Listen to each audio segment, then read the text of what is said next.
At sa punto pong ito, pag-usapan natin ang mga pinakabagong update patungkol sa mga programa ng administrasyon dito lamang po sa Mr. President on the Go.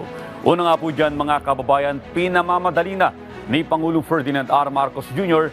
yung pagsasaayos at konstruksyon ng bagong gusaling paaralan na nasunog isang araw bago yung pagbubukas ng klase. Personal na binisita po ng ating Pangulo kasama si Education Secretary Sani Angara ang San Francisco High School na ang isa sa gusaling paaralan ay nasunog noong June 15 lamang, isang araw bago ang pagbubukas ng klase sa buong bansa. Agad inatasan ng Pangulo ang Department of Public Works and Highways na agad umpisahan yung konstruksyon ng nasunog na gusali upang hindi maapektuhan yung pag-aaral ng mga estudyante. Bago pa man yung pagbisita ng ating Pangulo, agad nang rumisponde ang iba't ibang partner mula sa pampubliko at pribadong sektor. Nagatid ng 140 armchairs ang SC Johnson, bahagi ng kabuuang 400 na ipinangakong silya.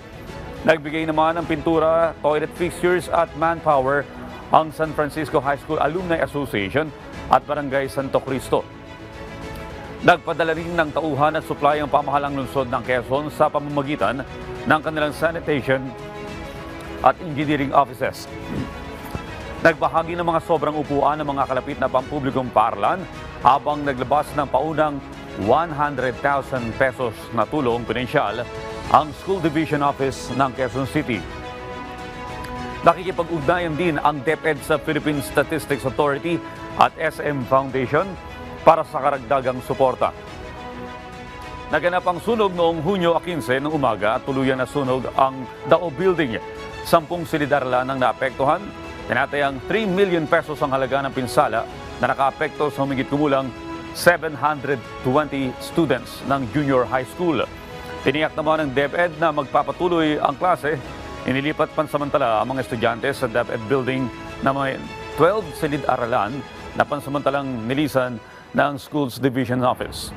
Papalitan din ang mga nasirang learning materials, mga upuan at ventilador, katuwang ang mga local partners.